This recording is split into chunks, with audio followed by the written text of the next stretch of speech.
आदरणीय दर्शक वृन्दहरू, हरेक समय मैले धार्मिक भिडियोहरूलाई मात्रै प्राथमिकता राखेर भिडियो बनाउँदै गर्दथे। तर आज काठमाडौँको मुटुभित्र जुन ठाउँलाई कमल पोखरी भनिन्छ, र यो ठाउँको नाम नै कमल पोखरी, जुन पोखरीमा पहिला कमलको फूल फुल्ने गर्थ्यो भन्ने किंवदन्ती छ। तर अहिलेको हालको समयमा चाहिँ मात्र पोखरी देखिन्छ र मान्छेद्वारा निर्मित कमलको फूल बनाइएको छ। म देखाउने कोसिस गर्दछु। पोखरीको बीचमा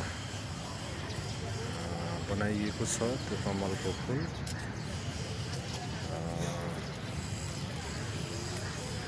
यही हो मान्छेद्वारा निर्मित कमलको फूल, जुन कमल पोखरीलाई नामाकरण गरिएको छ। त्यसको अस्तित्वको समाप्ति नहोस् भन्नको लागि यो बनाइएको जस्तो लाग्छ। यद्यपि जे होस्, मेरो एकजना साथी पनि सँगै कमल पोखरी घुमघामको लागि थोरै समय लिएर आएका थियौँ र मेरो साथी नै पहिलोचोटि यो कमल पोखरीको भ्रमणको अवलोकनको लागि आइपुगेको छ र ऊ धेरै खुसी छ।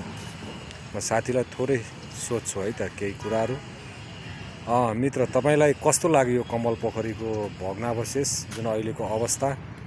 मलाई चाहिँ यो चाहिँ अब पहिला चाहिँ म आएको थिएन हैन, जस्ट अहिले आउँदाखेरि चाहिँ तपाईँको कमल पोखरीको यस्तो परिवर्तन भइसक्यो रहेछ हैन। त्यस कारणले अब यो पहिला चाहिँ तपाईँको कमलकै फुल्ने थियो अरे।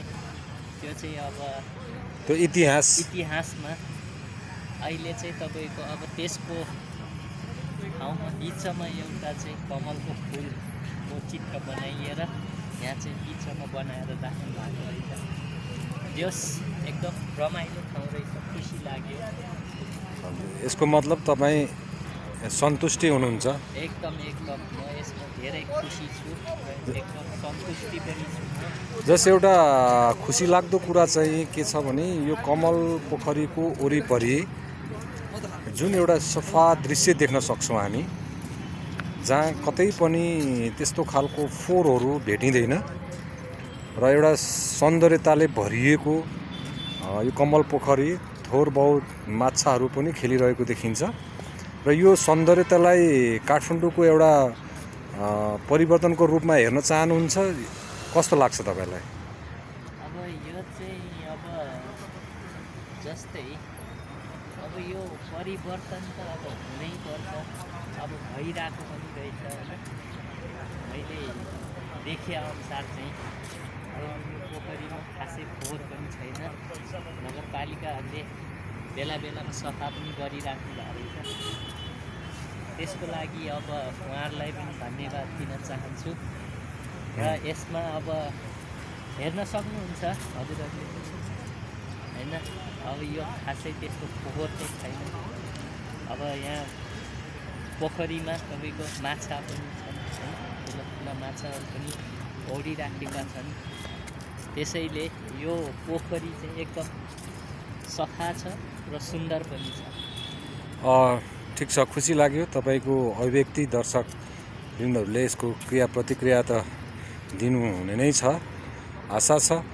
जुन अहिलेको जुन यो काठमाडौँको जुन एउटा जल्दो बल्दो विकास, जुन परिवर्तनमा कसको सबभन्दा ठुलो हात छ होला जस्तो लाग्छ? राज्यको तर्फबाट होस्, महानगरपालिकाको तर्फबाट होस्, जुन महानगरपालिकामा हुने क्यान्डिडेटको तर्फबाट होस्, र स्थानीय स्रोतबाट होस्, जसले गरे पनि। र हाम्रै चाहिँ सहर सफा रहने हो। हाम्रो सहर सफा रहनु भनेको तपाईँ हामी सफा रहनु हो। र यो एकदम उदाहरणीय कार्यभित्र पर्दछ। हामी सबै यसमा सन्तुष्टि छौँ। र तपाईँलाई कस्तो लाग्छ? यो कसको तर्फबाट यसमा यति धेरै परिवर्तन आयो होला जस्तो लाग्छ? यो चाहिँ राज्यको भन्दा पनि तपाईँको यो पोखरी सरसफाइ हुनुमा या यताउति सबै कुरामा चाहिँ मलाई चाहिँ जहाँसम्म लाग्छ महानगरकै हात हुनसक्छ है। यो राज्यले गर्ने भए त तपाईँको अब राज्यले त अब पहिल्यैदेखि नै गर्दै आउँथ्यो होला। अहिले तपाईँको जब यो काठमाडौँमा महानगरपालिका आइयो, महानगरपालिकामा जुन अहिले स्वतन्त्र एउटा व्यक्तिको नाउँमा आउनुभएको छ, जो बालेन शाहको नाम एकदम अग्रपङ्क्तिमा आउँछ। र बालेन शाहलाई के हजुरको धारणा कस्तो छ, के भन्न चाहनुहुन्छ? बालेन शाहको योगदानहरू, बालेन शाहको जुन गर्ने कार्यशैलीहरूमा तपाईँलाई कस्तो लाग्छ? बालेन शाहको त्यो शैलीहरू म चाहिँ त्यसमा एकदम खुसी छु, किनकि उहाँ आउनुभन्दा अगाडि हाम्रो सहर कस्तो थियो र उहाँ आइसक्नु भएपछि हाम्रो सहर कस्तो भएको छ त्यो त अब सबैलाई थाहा नै छ होइन। त्यो अब मैले भनिराख्नुपर्ने कुरा पनि होइन। अब उहाँ आइसक्नु भएपछि हाम्रो सहर पनि एकदम सफा भयो जहाँ चाहिँ होइन। त्यही भएर चाहिँ अब त्योभन्दा अझै प्रगति गर्दै जानु होला, जनताहरूको मन जित्दै जानु होला, यही भन्न चाहन्छु। धन्यवाद सर तपाईँलाई।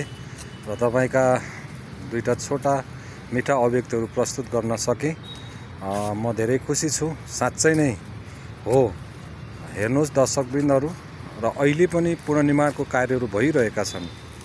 जुन कमल पोखरीलाई एउटा सौन्दर्यता दिने क्रममा